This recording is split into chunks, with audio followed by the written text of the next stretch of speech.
This episode of I Gotta Win the Lotto is brought to you by Eye Candy by Lily. Eye Candy by Lily, it's more than just beauty. It's more than just enhancements. It's everything you need at your fingertips. She has 20 to 23 millimeter lashes, butterfly lashes, colored lashes, rhinestone lashes, eyeliner, lip liner, lip gloss, press on nails, everything you need to look right for you, your man, and everybody else. So head on over to her website, eyecandybylily.com. Same thing for Instagram, Twitter, and check out what she got going on. All right. Welcome back to another episode of I Gotta Win the Lotto.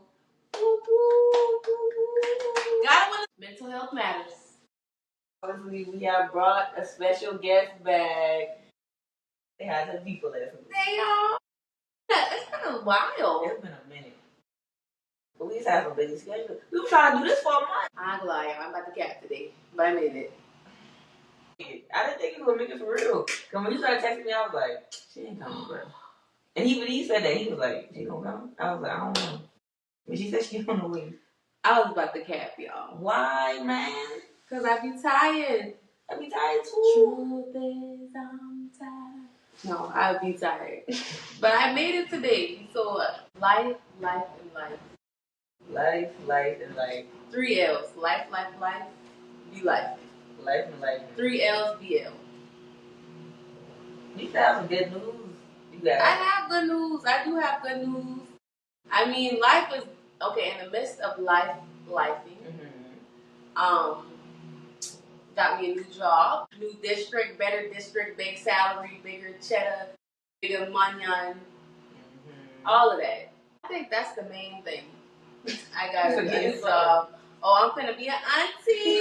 TTS. Finna be an auntie. I'm finna have them running around the house. Yeah, that was it. I don't feel that's something going on. Oh, and I might be in a relationship soon. I might have me a little something. I don't know. Now, is that the person? Yeah. But yeah. We gonna see. We'll talk about that off camera, I guess. Yeah. Dating. Can't get you caught up. So, dating is interesting right now. I'll just say that. I feel like last time we talked, you were saying like I was in a relationship. Oh, last time on here, I was in a relationship. Yeah, last time you wasn't in a relationship. Oh, baby, disgusting. Yeah. It's a no. I'm glad you got out of that one. Yeah. But out the door. After that, you were single for a little minute. And how would you describe the single dating scene in Atlanta? So dating in Atlanta, it's ghetto. It's disgusting. I don't want to keep dating in Atlanta. Dating in general make me don't want to date at all. It's just disgusting. The morals, the values, the mindsets, it's just disgusting. Like, it's so ghetto. It don't matter how much I try to compromise and try to go in with the, mindset. Everybody's come from different places. Everybody was raised different. Everybody got a different background. Everybody got different mindsets. Just like how I gotta project my mind to think in a classroom setting, that's how I have to project my mind to think in a relationship or while dating. And it's just extremely hard when you're meeting grown adults. That's just all over the place. It's very rare that you come across somebody that's just a person that you are willing to try with, are willing to take the next step with. It's just very rare. Because men out here be wanting a hunch. And it's like, no, I'm not trying to hunch on you. This is Atlanta, like all the stuff ill. Men out here be trying to buy you. Yeah. Like, it's women out there that you can go buy and purchase. Not me. Men out here be jealous of you. Men be abusive, manipulative, gay, lost on what they want to do in life. 30-year-old. You got men out here like, oh, you're a good woman. You have your own everything. What? Do you think, like... I can go on all day. Do you think social media plays a big part in that? Because people think they got so many options. Like, they can just message 50 plus people, and if they get one person, then they just had a good day. Or if they go out and they be in everybody's face, or if it's whatever the case may be, People just say they have so many options. Honestly, having options is disgusting. Because out of all of those options that you can possibly have, you may probably get one. If even that one. If even that. And that's just terrible. It's not even having options and having a roster is not even important or cool anymore because it's just like it's weird. You got a whole roster full of actual big obviously I haven't been single for a while. Yes, but you are blessed. But I just feel like, bro, after a long day of work, I'm not gonna wanna just have to juggle all them people. Like, it's just annoying. Like, I just don't wanna be bothered at that point. Exactly. I was telling somebody the other day, like, I think that I have been social my whole life. Like, when I come home, I don't have time to text multiple people, oh, my day was good, it was raining. I would literally just be copying and pasting at that point. If I had what? I promise you, who got time to be answering how was your day, what you doing, to multiple people? I'm literally copying and pasting. Same conversation with Yep. You're funny. Yes. No the first person who say, hey, how you doing? I'm doing fine. Because the next man gonna say, hey, how's your day going? Hey, it's going fine. Copy and paste. I may have to just tweak a word or two. What you doing? At work. At work. And how's your day? My day is going good. Next step. How's your day? Copy paste. My day is going good. And you? Like, no, I don't want to do that. Like, if you really trying to get to know me and really want to take it to the next level, you have to come harder than that. And for me, coming harder is not paying for everything. Yeah. I already come with my own. They always think it's about money. You don't gotta pay. Like, I don't even want that. I don't care about that part. I can take care of myself. So show me something that I can show myself, but show me something that will show me that you're interested in me and that you really want to get to know me and that you're willing to take the next step and be consistent about it. Exactly. Because that's another thing.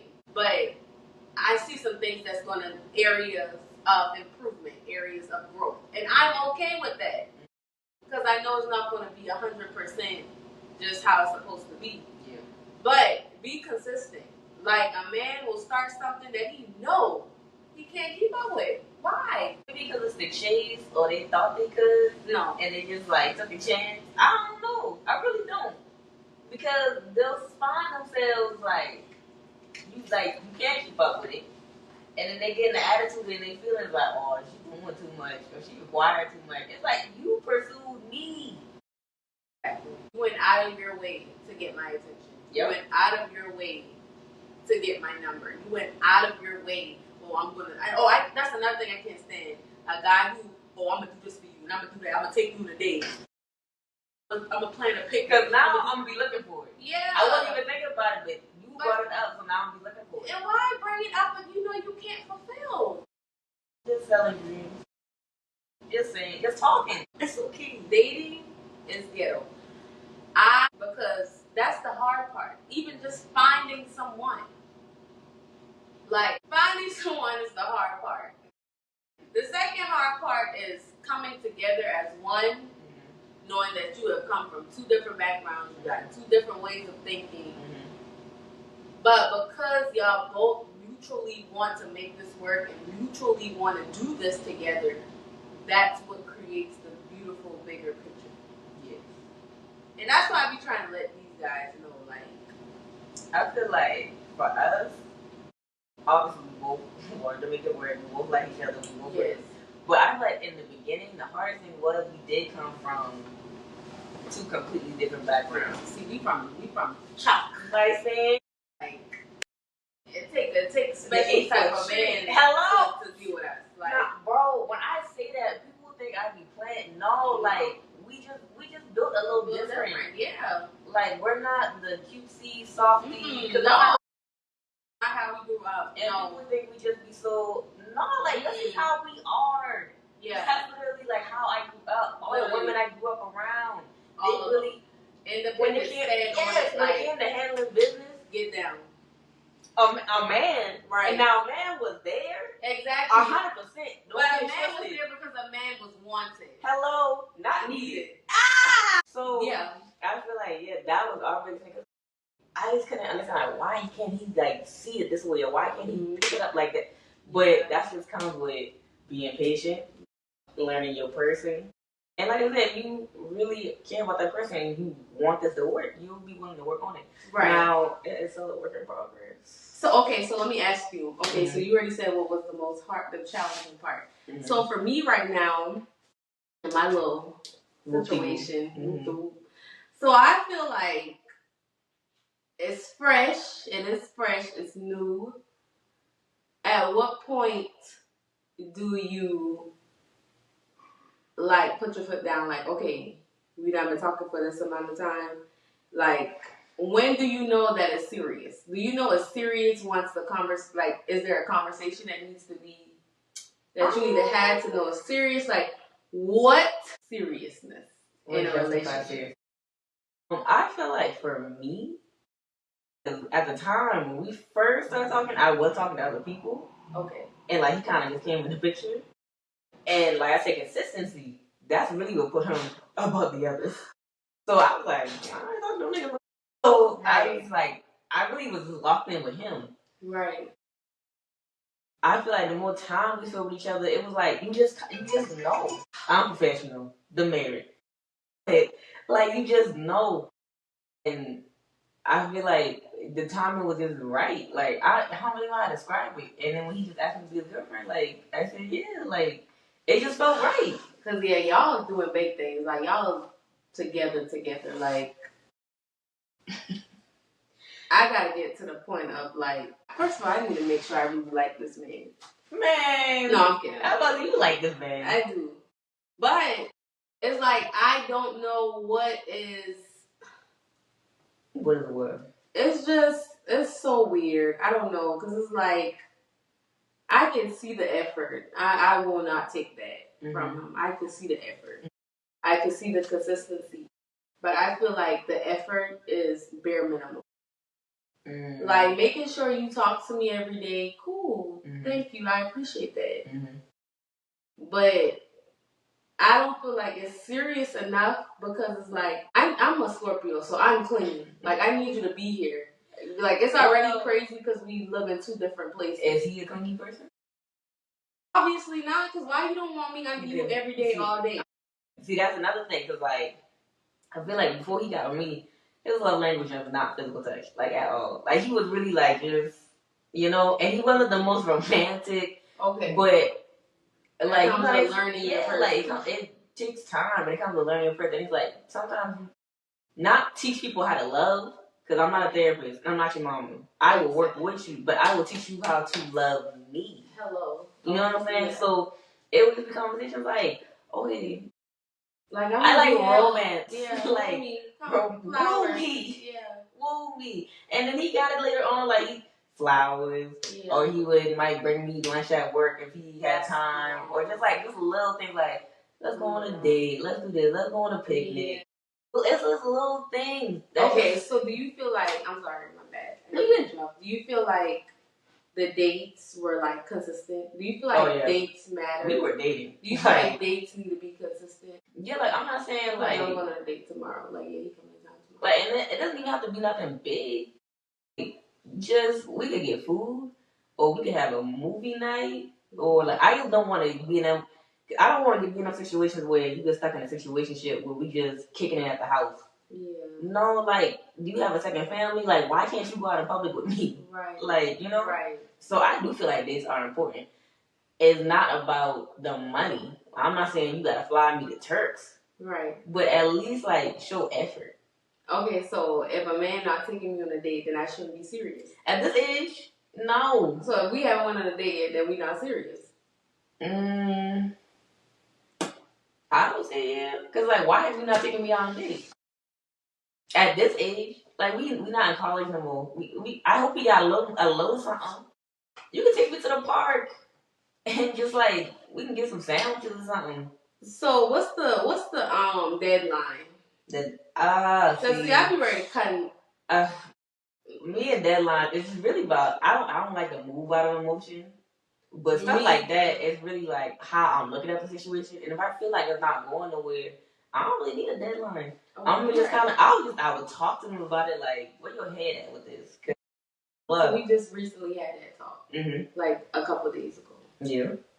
So being that we had that talk a couple days ago, one of my homegirls suggested to his 30-day trial starts now. We've been talking for a month. Okay. Going on 2 months. On 2 months. On the 25th, it'll be 2 months. And he's not living here. He's still up. Back and forth.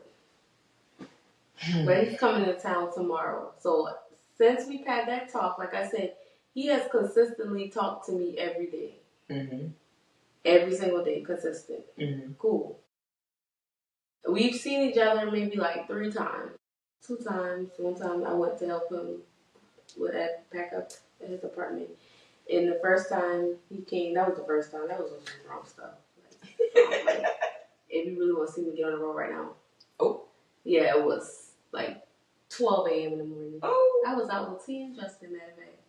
Yeah, P had got there at like 3, 4 in the morning. Dang. Yeah, so that was the first time. And the second time I went to help him back. Dang. So that was the beginning.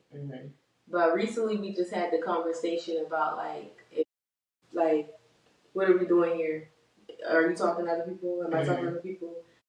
Because he made a comment, like, basically saying that seeing his younger brother and his girlfriend, it just makes him want to settle down. Like, he ready to settle down.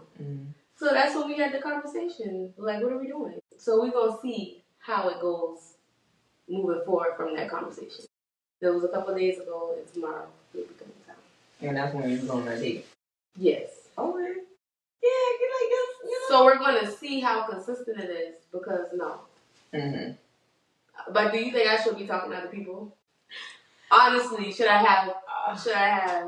Honestly, I feel like credentials. They ain't going nowhere. I wouldn't. They're not going nowhere, bruh. So you telling me? Okay, are you okay with them talking to other women? No, I'm never going to be okay. But as a woman, I know what I want. But if you want to if you're not putting in that effort, and I done cut everybody else off. But how we know he not putting in the effort? Y'all remember now? Y'all haven't been on the dating stuff yet. So I'm screaming. I would see how this weekend go for real. See how it goes. And if you feel like, I don't know, we still may be doing whatever. I still have my little roster. What do you really feel like this could go somewhere? Go ahead and lock in with that man. Dating is still ghetto. Dating is still 0 out of, not recommended. You know what this is? Yeah. Oh, yeah, it's not recommended. It's just not recommended.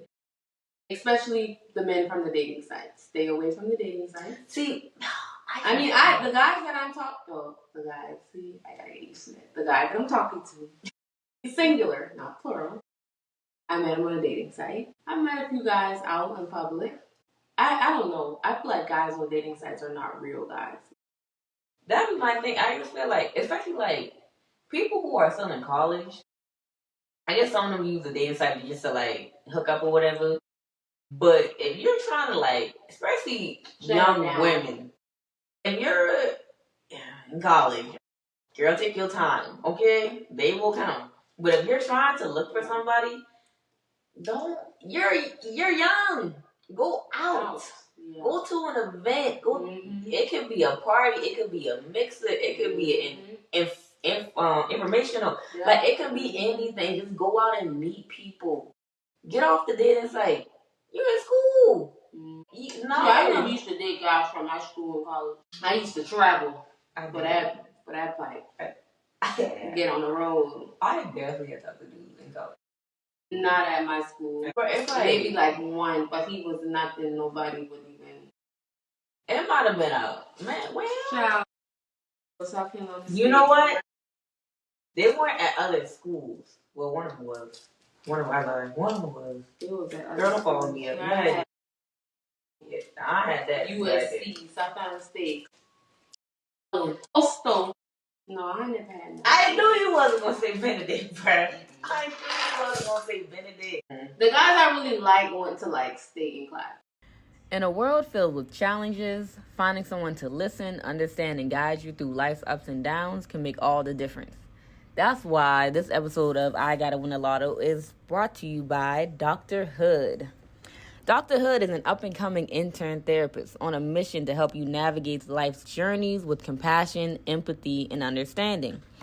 She is currently working with Georgia Hope, and she brings a fresh perspective and genuine passion to her work.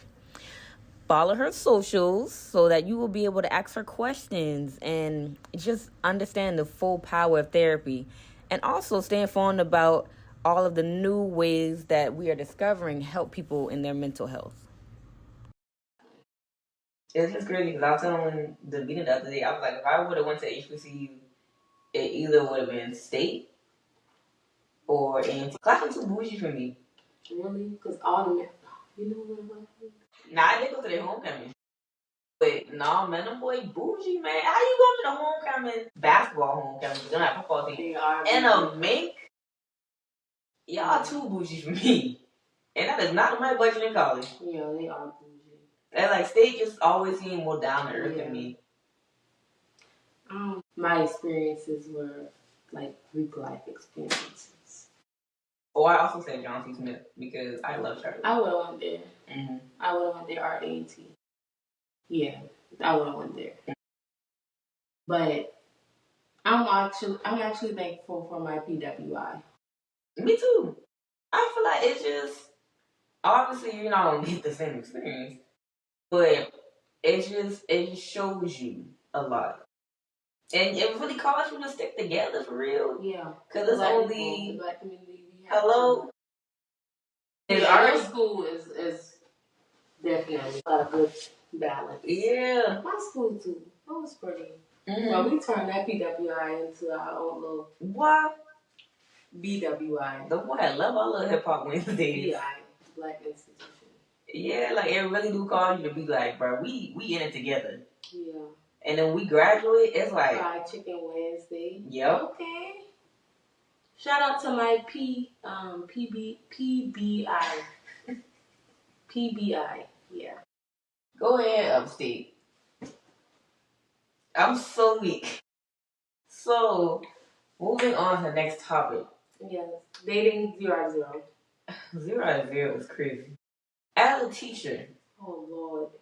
How do you feel about iPad kids? As a teacher, I feel like you can try to keep your child like sheltered away from everything that a kid could possibly, potentially access on an iPad, whether it's academics, whether it's social media.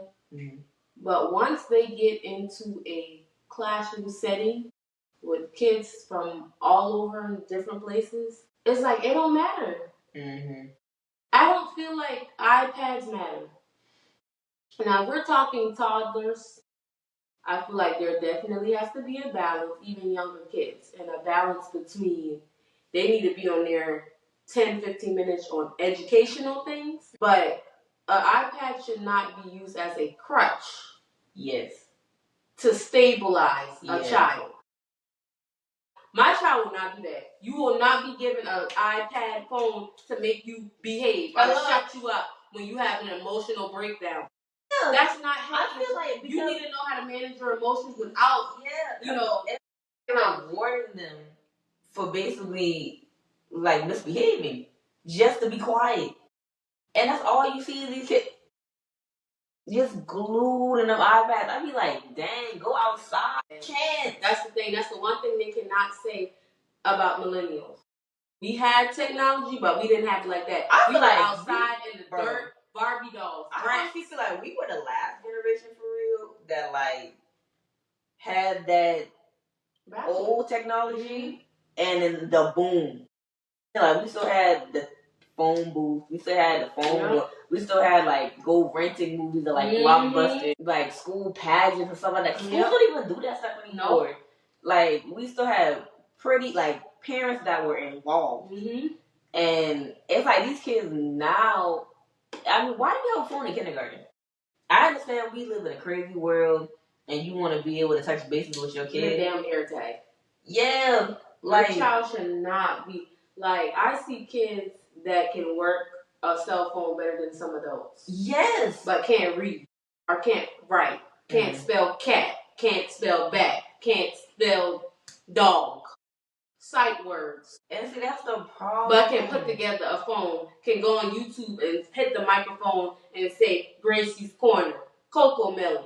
That's not okay. Girl, they love Miss Rachel. Miss Rachel. Yeah, that's not okay. Like a leapfrog and stuff like that because they're going and we have those stuff. Yeah, like they're going to be stimulating their mind to think, not just watching YouTube and watching other kids play with toys. Play with your own toys. I hate that. Your parents buying you all these toys. Sitting there watching kids play with slime. What are we doing? You look so pissed. What are we doing? Yes, bro. And again, can't spell cat, can't spell hat. You're in like what 4th grade, staying up all night watching these streamers. First of all, not even you get to my classroom and now you're tired. Not even age appropriate at all. That's another thing. It would be like, what are you doing? Man, I don't know. I feel like it has to be a balance. It got to. A kid cannot be dependent on a iPad or on technology at all, to be honest. When I do have kids, they won't have an iPad, they don't have a cell phone, they can have responsible usage. When would you give it to them? Because I don't think I got my first phone until like 6th grade. I got my first phone when I was like in 2nd grade, not gonna lie. 2nd? 1st grade. My daddy was not. 2nd grade, and 3rd grade. It's one of those two. I had a razor. And I had a razor, I had a sidekick. I did have a sidekick. Yeah, 2nd. I jumped to it, I had a phone. 9 and 10, that's 4th grade. Yeah. You're surprised you ain't lose that phone? Yeah, I had phones then. I'm surprised you ain't lose that. My first little prepaid phone, I think, was 2nd grade. Because it's like now, then I got the like back then, if you didn't have a phone that young, it wasn't going to be a big thing. No, people wasn't going but these kids, you don't have a phone. You're a loser. Yeah, you don't have, wow. Like, that's crazy. I have a phone and an iPad. Yeah, and you don't want your kid. You still can't spell cat, hat, and dog. I'm screaming. You don't want your kid to, like, Yeah. So it's like, I don't know what age. Like I would get responsible usage. I would get my kid. My kid will have a phone probably, I'll say 1st grade. I'm not going to lie. 1st. But responsible usage. 1st grade because my kid will have a I need my kid. Yes, they get a little flip phone. I need to be just when going to school. I just need to know like something happened. That's what I'm saying. Like, I get that. I just need to know. But my child will not have these devices to be used as a crutch. Yeah. When you come home, you can probably when you get in the car from school, decompress, talk about your day. Maybe 15 minutes out from the crib, here you go, here's your iPad. Turn on something educational. Put your headphones on. Get to the house, decompress, bath, dinner. A little 20 minutes, I ready, cool. 20 minutes, handwriting stuff, just fundamentals, educational fundamentals. And then, before bedtime, you can get a little 30 minutes on your iPad if you want to go to YouTube, Gracie Corner, Rachel. Whatever is age appropriate at the time. Yeah. But it will not be used as a crutch. My child will be taught if you depend on this device when you are sad or emotionally disturbed, that's going to make mommy take it away. You're never going to get it back. I be seeing these kids and I be like mesmerized. These kids are not the future. Like some of them, I hate to say it, but some of them are just dumb. Yeah. And it's not their fault. It's not their fault. I blame the parents. And the COVID. Oh, COVID yeah. plays a big part. Oh, COVID. Oh. They just remember pushing them boys along, bro. At one point, kids only could learn. Girl, during, because I was 2020, 2021, I used to volunteer at the Salvation Army. And, they were saying, like, hey, because I was doing that over the summer. And it was like, we're going to have a school here. And if you want to work, because I was just volunteering, but they're like, oh, yeah, I'm going to get paid. So I'll be a teacher, assistant, or whatever. Yeah. So basically, two parents obviously got to work. And the kids if the school didn't provide them with a computer, the Salvation Army has them, and we would just monitor them while they were in their class, and we would make sure they go to. Girl, just being in one classroom, I was like, oh, this hell. Like, because you be seeing somebody and you gotta make sure, and you see them playing the game, look at their schedule, and you be like, okay, they got a break time, they can play the game. Yep. Then you look at somebody else, they playing the game, you like, it's 10:15, you supposed to be in your math class right now. Oh, we ain't got class today. What's the link? Let me see. That was the link teacher in there. Oh, nice to see you. I be looking like, bruh. I couldn't do the virtual class. Like, God purposely did not align my life up like that because I couldn't do the virtual class. I honestly felt like these kids to focus in the in-class setting. I'm not gonna lie, like obviously it was kind of whatever, but them kids, I did feel like they learned because we were constantly on them, and like they would feed them if they came early, like breakfast, lunch, in the afternoon they would get a snack. Imagine teachers that kids are at home, and if their parents are not there. Yeah, and or if their parents are there, but their parents was like, whatever. Basically. And that was everybody. Kids not learning nothing. That was everybody. How do you grade kids? How do you... Because I feel like... Because that was my senior year. I didn't know I ain't learned nothing. And I was in college. I was literally just ready to graduate. I was going through the motion, just turning in whatever. I'm telling you, because you that was 2020. Yeah, that was the year I was the president of my sorority. Trying to finish that up to prepare to graduate. I didn't learn nothing at all. Especially that spring semester, it was like, I really can't tell you anything I learned in college. Nothing. All that money. And I learned nothing. Man. Because as a teacher in my field, there is really nothing. You can't teach classroom management. Yeah. You can't teach the curriculum. Everything that you have to do as a teacher are things that's experience-based. And I feel like you can learn. Like, obviously, with any job, like, you'll learn, so you'll know, like, safety, policy. Like, if you're in healthcare, so you can, make sure you don't kill somebody. Right.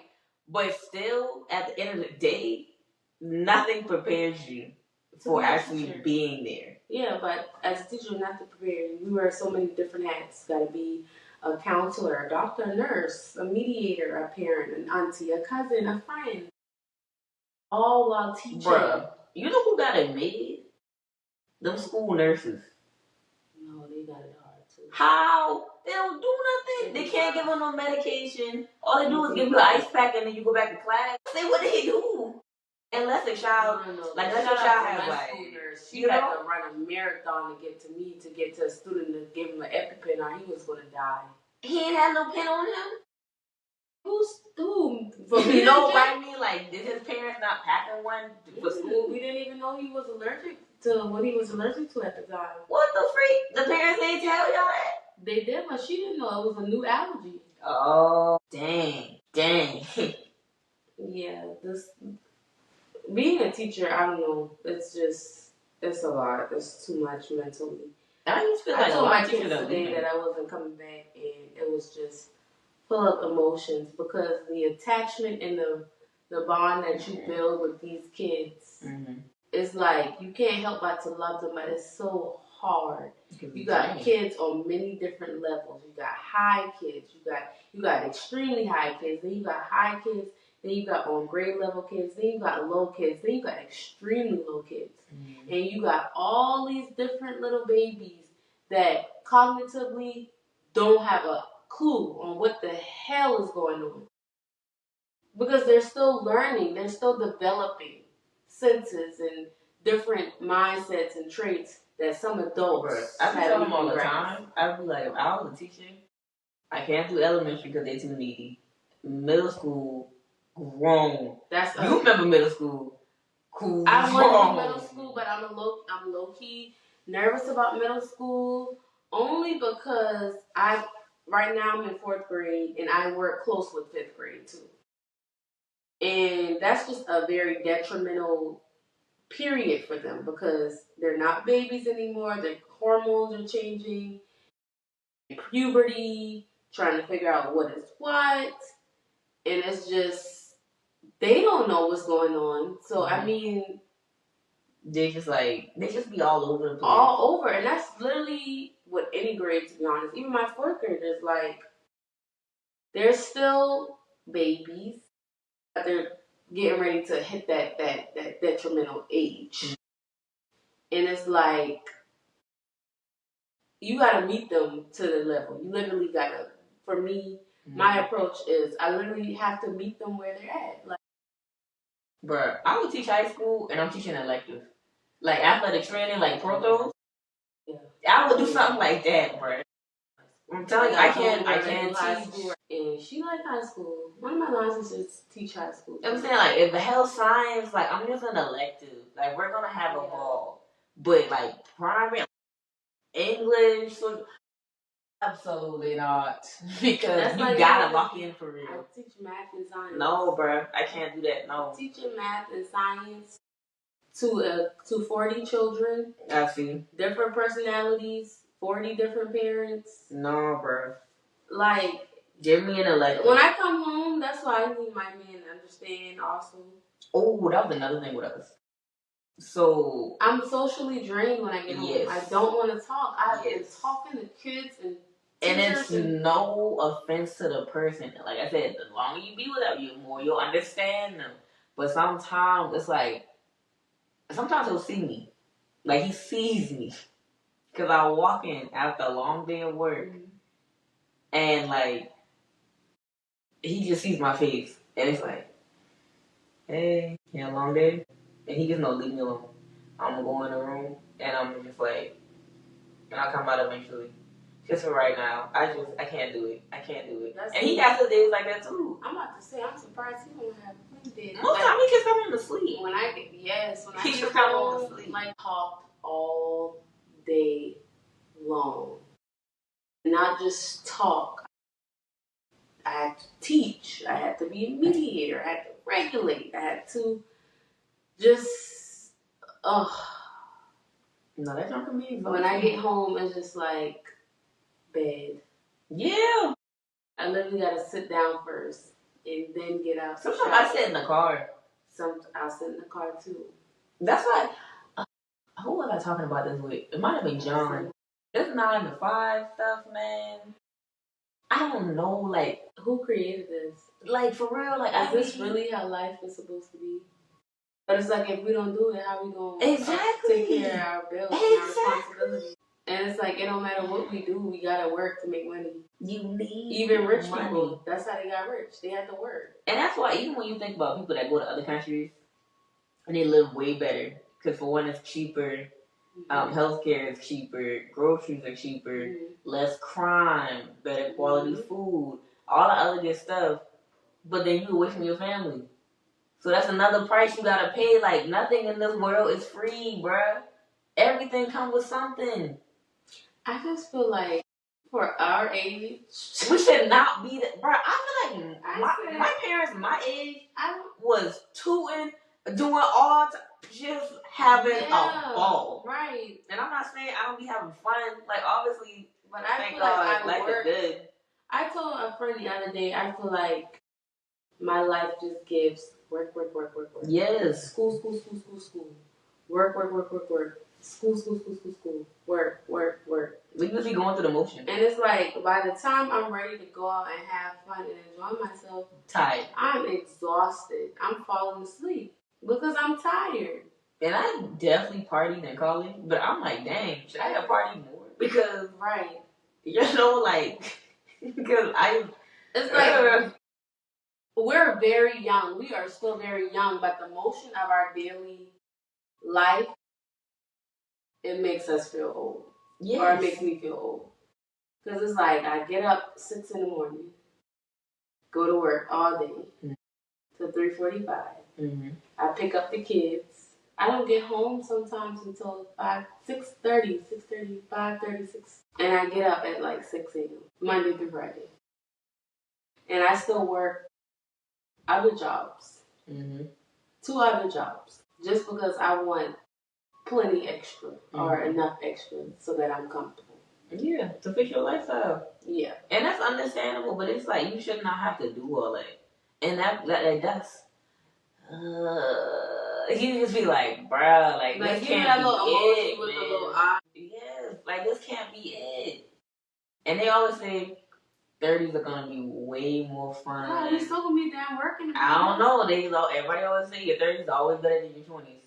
I don't know because you have a better understanding, or you see that shift mentally, or you're making more money. Whatever the case may be, they just always say times are gonna get better. So hopefully they do. And then another thing at work, it does not help when you have, and I'm sorry to say this because I love my people.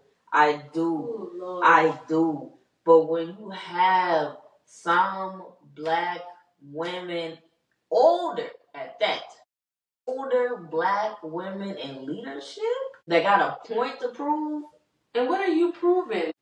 My whole thing is, No, bro. What do you have to prove? You're the boss. You're my questions that need to be. It's always going to go back. Do I intimidate you? Do you see me as a threat? Do you see me as competition? It's weird. It's weird because you're my boss. You're my boss. You're the boss. Haha, there you go. That you want to be the boss so bad. You the boss. You got a little bit of authority, but no power. I can't give you power, but I'll give you authority. I got PTSD for working for black women. I'm just say that right there. That's what I'm saying. It's like y'all are horrible. And you hate to say it because you never want to be like that.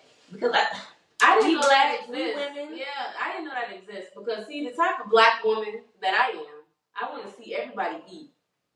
I'm not a gatekeeper. I want to see everybody win. Like, it's so there's enough weird, stuff bro. for everybody to do. And the thing is, for black women to be the number one leading cause of why other black women are leaving certain jobs and certain fields is trash. It's a problem. And it be the most highly Christian people, black women. That's my thing. And my thing is, if you a Christian woman, you should know that God has given everybody their own path. My journey is not your journey. My path is not your path. I have my own assignment. I have been assigned and ordained by God for something that He has placed me on this earth to do. So while you sitting there mad at me, baby, you blocking your blessings. Because it don't matter if you at the top of the food chain making 6 figures, you will never be happy because your heart ain't pure. Oh, come on, Pastor. But they don't want to hear that. No. And that's what I have to say. That's what I would have to say. If I have to say it, that's what I'm going to say. Your heart ain't pure. I'm going to give you something to go home and think about and sleep on and meditate and pray and do whatever you need to do. Because your heart ain't right. Yes, you're making 6 figures, but your heart ain't right. You got all that money, but your heart ain't right. You're unhappy. So now you want to project on me, a woman that's trying to make it and get up there, doing what I'm supposed to do. And it's always the older ones. It's always the older ones. I don't know what it is with that generation. And they always find if you tell them anything personal, they find a problem with it. And see, my issue is, once you rub me wrong, black woman, in leadership, you don't exist anymore. And it's really... You're canceled. I can respect you. I will respect you, but you're canceled. Like, I don't get it. The only thing you can get from me, warning. That's it. Let's just coexist. We ain't even gotta do all the funny stuff. We ain't gotta do all the fake stuff. My thing is, this is my job. This is how I can comfortably go home and be at peace. And this is my job. I don't give a flying F-U-C-K enough to be at odds. What? Fuck! I don't care that much to be at odds with my boss. This is work. This is business. You don't mix business and personal. But then when they have nothing going on outside of work, that be the problem. Well, baby, it's like they eat, breathe, and sleep that stuff, baby, man. And yet they do, and that's the problem. You need to go talk to God about. I don't control. You are locus of control. I only can control what I can control. Baby, you making 6 figures. Find you some business. Find you something to do. And I just don't get the reason you working overtime and working as hard and more than you should fucking supposed to is because you're not pure. You're not genuine. You're not a good person. So you have to work triple, quadruple the amount of time. When they're not good people, and they swear they're like just amazing and just nasty. You the worst of the worst. You the worst. You the worst. And if you need validation from others who are willing to kiss and because you know they'll open your bunkie and let them put their hand in your bunkie. At that point, go ahead and open up your bunkie and let them put their hand in the bunkie. Because if those people give you validation that you are a good person and you can't give yourself that type of validation, then that'll tell you right there you're not a good person. And you know they'll do it because it's always that one that is always gotta just be up under them. They can just do no wrong. Open the bunkie and put their hand in your bunkie. But the problem is with this, a lot of times, black women in leadership, not all, but it's a lot. Majority. When they do this, they always do this to other black women. Yeah. Y'all rolling up in no white woman face like that. No. And then the men, it's always, they don't understand. Well, he's just a man. Oh, they just get a little slap on the wrist. But when it comes to us, it's the end of the world. There needs to be a teaching moment. I have to humble you. I gotta let you know you were wrong. I gotta show you that this is not the way to be. It just be like, why is you so pressed? Yeah. It's weird. Because they bothered. It's giving. You are, again, you are my boss. That's some demons. Yeah, some demons. Keep them demons away from you. That's them demons. You can't do nothing but demons. People are sick. You know what? I see my granny this weekend.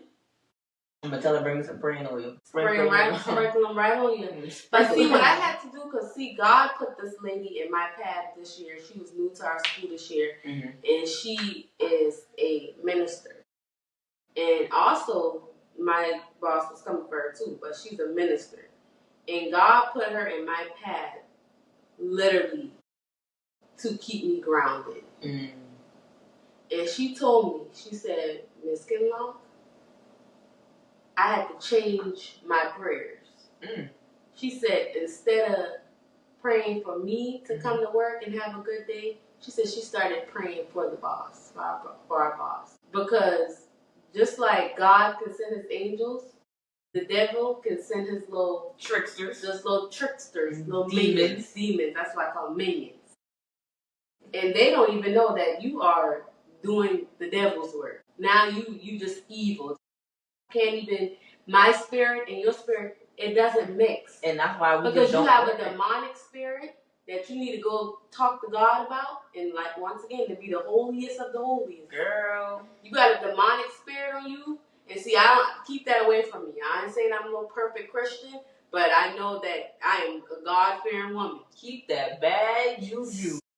So our spirits is gonna clash every time because it's just not gonna work. Like the type of person you are, not genuine and it's not pure. Mm-mm. Anything that's not genuine and is not pure and is full of confusion is not of God. God don't send confusion. It's disgusting. It's like, why are you doing this to your own people? Like, why? Is it because I'm further ahead than you were, or is it because I intimidate you? That's what I'm trying to figure out. Is it? That's literally what I'm trying to figure out. Why is it always you gotta do it to us? But you'll treat everybody else with the utmost respect. Hello. Are the people who cater to them. Mm. And I'm not here to cater to you, baby. This is business. This is a job. Baby, this is a profession. Like, dang. We're not in college. This is a profession. And we ain't gotta be friends. I don't want to be friends. Just keep the main thing. I'm clocking and I'm gonna clock out, and that's it. It's intimidation. And it's the way that you carry yourself. Somebody told me that the other day. They said, and people gravitate towards you because they know that your intentions, they're pure and genuine. And when people like that don't like you and are intimidated or bothered by you, when they see that people gravitate towards you because of who you are, it kills them. And sometimes because you got to go out of your way to do things for people to even like you. And sometimes I have to catch myself. Lick the bottom of your foot. Because I'll be seeing like, okay, I don't want this to start changing me. You know what I'm saying? And see, I so sometimes you gotta like, humble. Reel it back in. Yep. Reel it back in. Me all the time. Because now I find myself stooping to your ugly level. Yeah. And it's like, you really don't worth make it. me ugly. Yeah, no. Not even worth it. So it's just be whatever, bro. Some people just gonna be people. That's disgusting. That's why we gotta win the lotto. We have to win the lotto. Oh, so I do ask every guest that comes on here, what would you do? And like you went to that little, what I got, a BP up the street, bought your lotto ticket, you woke up the next morning, you found out you won. What you doing? First things first, I'm gonna be quiet about it. Nothing you got real serious. Nothing gonna change. Nothing gonna change. Nobody gonna change. But first thing first, because I know they can't give me all the cash at once. You can. Okay, well. Either you can sign up to get that one where it's like weekly, a month, whatever, or you can get all at once, but it just tax more. Okay, well, all depending on the amount, I may go ahead and do all at once. First things first that I'm doing is I'm paying off all of my bills, buying me a house, car, cash, all of that. I want to be debt free. Okay. I'm creating a debt free life for me. Then guess what? I'm going down the list. My mama, my parents, my grandparents, my brother. I'm gonna take care of them. They're gonna get everything they need. Debt free. Debt free. Then I'm gonna go to my friends, give them a little something, give them a little. If I got $5K to give each of my, my close acquaintances, $5K, my close day ones, but nobody would never know. I would not. Somebody gonna keep asking you. They gonna be like, how you stocks? I had to stop. You had like straight out stocks. The Powerball. I had a lick. There's people be nosy. I had a lick. People do be nosy. That's a big thing. PPP loan got me a little loan. I'm screaming. You don't need to know that. Then I'm buying me a house on the prairie. You just travel the world for the rest of your life. I will. My house will be there. And I'm going to make sure I put a large lump sum towards my nephew's college fund paid for. You can make a whole trust for him. Boy, gotta play our numbers. I need to go put my numbers. Oh, yeah. And them scratch-offs, too. Now, don't sleep on the little scratch-offs. Man. But you got to get the $20, $30 That's what I'm saying. You got to, like... $1 ticket. You ain't hitting on that. But then $30, though? Yeah, that's crazy. I need to know I'm making my $30 back. Like... Okay. I need to know I get my $30 You only gonna win like $10. If that. I'm going with the dollar tickets. I can buy 30 of those. That's $30 right there. I can buy $10. That's true. And if I win $30, then I'll buy a $30 ticket. Yeah, you from Charleston. Cause that's exactly how the boy be, man. Yeah, but I can't gamble. I feel like I cannot get into gambling or even like buying tickets, buying scratch offs. I've gambled in casino before. I have to know I'm going to make my money back. That's how I felt. I don't know how people become addicted to gambling. I don't either, cause I hate to lose money. I can't lose no money. I hate to lose money. Like them prize. My homegirl from Chicago. We could do this. I want to go see the Chicago sky. That was alright. We gonna make a trip. I'm going to Chicago in July. Oh, I went to July. Chicago sky, right? Yeah. Yeah. I did see the Aces in Vegas. Okay. That was good. Stadium was crazy. I went. We can run Vegas. I did Vegas. Stay tuned, y'all boy. Yeah, stay tuned. Stay tuned. Thank y'all for having me today. Hope y'all enjoyed this content. This is good. This is a good topic. Great topics. Every trying. That is another. I hate when I'm feeling like Savannah G. That was another episode of I Gotta Win the Lotto. Till next time.